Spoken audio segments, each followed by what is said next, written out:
Polytech Lab, la voie de l'innovation.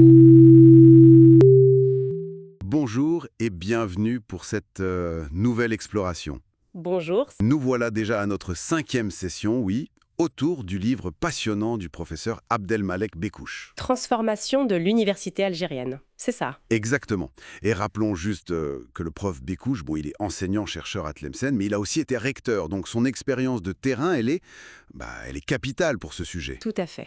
Et aujourd'hui, on plonge dans le chapitre 6, un gros morceau, l'enseignement des langues étrangères en Algérie. Oui, sous-titré « Entre héritage colonial et mondialisation ». Ça dit déjà pas mal de choses sur la complexité. Ah oui, on va parler de ces tensions entre le français, l'arabe, le tamazight, et puis l'anglais qui arrive en force. C'est un sujet vraiment au cœur des débats actuels. Et d'ailleurs, ce sujet, on l'a vu sur notre page Facebook, il a vraiment interpellé. On a reçu un message vocal de Sophia, qui est très parlant. Alors écoutons ce que Sophia nous dit. Salut Polytech Lab, c'est Sophia. Bon, je voulais juste réagir à ce que vous avez partagé sur le sujet de l'enseignement des langues étrangères en Algérie, surtout l'article du professeur Bekouche. Franchement, ça m'a parlé.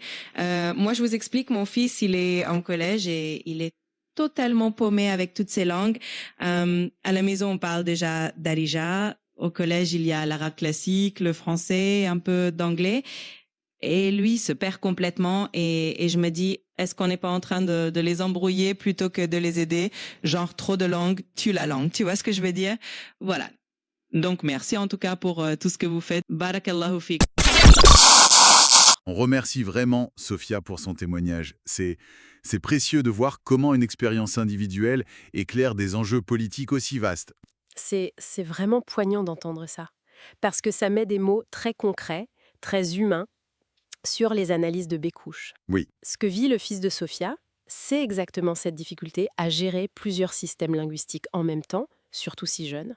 Et avant de creuser ça, on voulait vraiment remercier 2 auditeurs très actifs sur nos pages, Polytech Lab sur Facebook et LinkedIn. On a Amel, qui est enseignante de français dans un lycée à Blida. D'accord. Et Omar Belker Salim, qui est représentant du commissariat national du littoral à Tlemcen. Leurs retours sont précieux, surtout sur ce thème des langues qui touche tout le monde. Voilà. Leur point de vue, ils vont vraiment enrichir notre discussion sur ce chapitre 6. Alors, allons-y.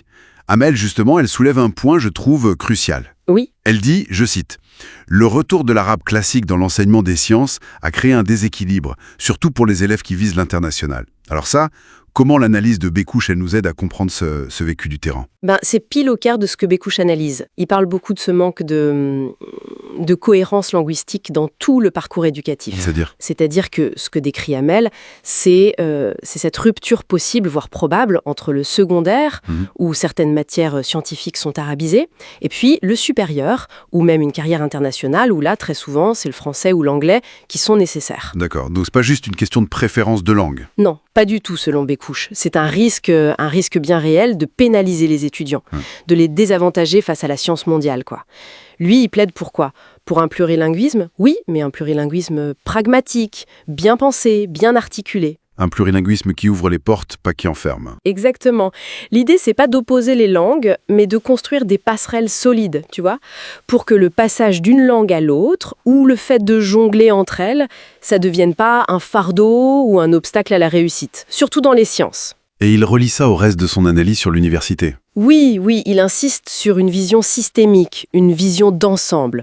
Faut connecter le secondaire et le supérieur. C'est un point récurrent dans son livre, pas seulement dans ce chapitre.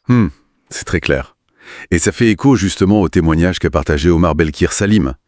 Le témoignage de Sophia. Ah oui, celui sur son fils. Oui, c'est l'illustration parfaite de ce que Bekouche appelle la fragmentation linguistique, non? Ah mais complètement. C'est fascinant parce que ce témoignage, il met un visage, une réalité humaine sur ce concept parfois un peu abstrait. La fragmentation linguistique pour Bekouche, ce n'est pas juste avoir plusieurs langues à l'école. Ça peut être une richesse. Alors, c'est quoi le problème? Le problème, c'est quand ces langues coexistent de manière désordonnée, sans vraie stratégie pédagogique derrière, sans articulation. Et là, l'énergie de l'élève, elle part dans quoi? Dans le simple décodage, le jonglage permanent entre les langues. Au détriment de l'apprentissage du son. Exactement. Au détriment du contenu scientifique, historique, peu importe. Et c'est ça, ce sentiment d'être perdu, que décrit Sophia. C'est la surcharge cognitive. Et face à ce risque de surcharge, de burn-out linguistique presque, qu'est-ce que Bécouche propose? J'imagine qu'il ne dit pas juste « il faut faire attention ». Ça ne s'improvise pas. Ça demande quoi concrètement? Ça demande, selon lui, une formation solide des enseignants, des outils pédagogiques adaptés, des ponts méthodologiques clairs entre les langues. Sinon, le risque, c'est de créer plus de confusion que de réelles compétences linguistiques et disciplinaires. Il faut des étapes, des objectifs et surtout, les moyens pour y arriver. C'est fou comme ces retours d'Amel et d'Omar, éclairés par Bécouche, montrent bien que la question des langues, c'est pas juste technique ou politique. C'est profondément humain et pédagogique. Absolument. Ça touche au parcours de chaque enfant, de chaque étudiant. Vraiment, il y a matière à réfléchir. Et d'ailleurs, on n'a pas fini d'explorer ce livre, on continuera lors d'une prochaine session, c'est sûr. Avec plaisir. Et d'ailleurs, puisque ces échanges avec les auditeurs sont si précieux, on a décidé de lancer quelque chose de nouveau. Ah, une nouveauté? Oui. Chaque mois, on va mettre à l'honneur l'auditeur ou l'auditrice qui aura été le plus actif, la plus active sur nos plateformes. Ah, c'est une super initiative pour valoriser la participation. C'est ça. Les partages, les commentaires pertinents, les interactions qui font vivre le débat, quoi. Celui ou celle qui se démarque le plus recevra une petite surprise symbolique et, surtout, une mention d'honneur ici dans notre discussion. Sympa, ça motive à participer. Voilà. Donc, si vous voulez être mis à l'honneur, soyez actifs, partagez nos publications, nos vidéos, commentez, donnez votre avis. Le premier ou la première gagnante sera annoncé le 25 de ce mois. Noté. Et pour conclure peut-être notre échange d'aujourd'hui, une petite question à laisser en suspens. Je t'en prie. Justement, en écho à tout ça, quelle stratégie linguistique, selon vous, permettrait le mieux à l'Algérie de concilier son identité qui est riche, plurielle, avec les impératifs de la mondialisation, scientifique, économique, tout ça, en s'assurant que personne ne se sente perdu en chemin, comme le fils de Sophia? Vaste question, parfaite pour continuer la réflexion. Merci beaucoup. Merci à toi. Polytech Lab, la voie de l'innovation.